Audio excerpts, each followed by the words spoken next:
Yan. So, bumili kami ng dumplings. Laksa soup with dumplings dito sa Pausin sa SM Manila. Ay, buko. Ay, may ano pala to. Itlog na maalam. Oo. So, tingnan natin yung kanilang reaction. Kasi first time kakain. Hoy! Virgin. Sige na nga, tikman nyo na. Tikman nyo na. Ikaw muna. Ano may tutok? Sige na, yung sabaw, tikman mo.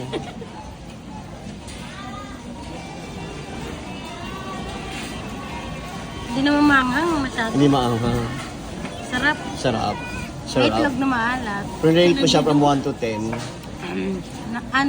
6 lang.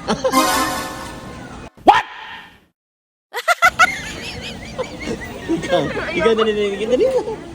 Jessa, ano naman ito eh. Dali na. Aman? Haluin mo kasi maigi. Ayun na. Sige, tignan mo na ngayon. Kung iba na yung lasa niya kanina. Ano? Pa rin eh. Ganun pa din eh.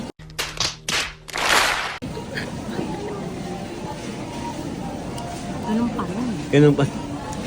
Bakit sa akin nag-iba? Baka kasi natikman mo na kami. Ako kasi first time eh.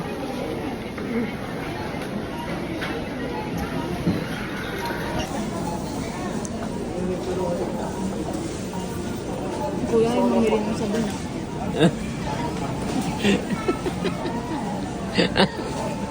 Kung i-rate ko siya, Ilan mo na ba? Ano? Ano? 7. Nagano ka lang sa akin. Eh, dinatikman ko na siya eh. Actually, dinatikman ko na siya. Iba yung timpla niya ngayon. Grabe. Huwag na kasi magpa-social effect. Ganunin yun, no?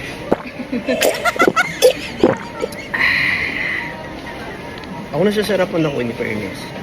Pwede na! Mga 8. Rate ko dito mga 8. Oo, 8. 8 siya. Nalasahan ko na siya. Iba-iba talaga tayong ano? Ano to?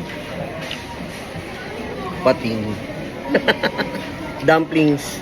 Na may mushroom. Ay, kabote. Ganun. Basta dumplings, hindi ko alam kung ano yun. Basta Mumbling.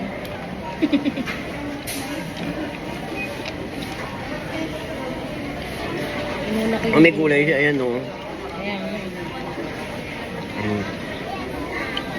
Peche ba to?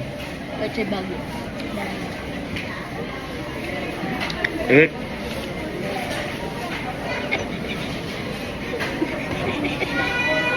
Ano yun? parang rabbit. Mainit pala.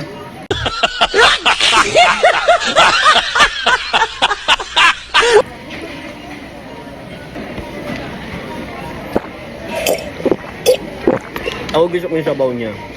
Nice. Masarap ko din. Sarap.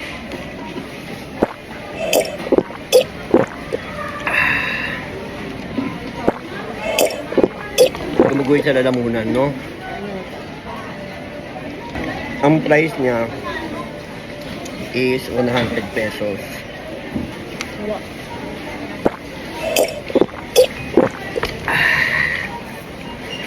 Ano? Ang rate mo 60. Ito yung ano, ito yung 6. Seriously, what the fuck are you doing? yung nag-rate ng 6 oh.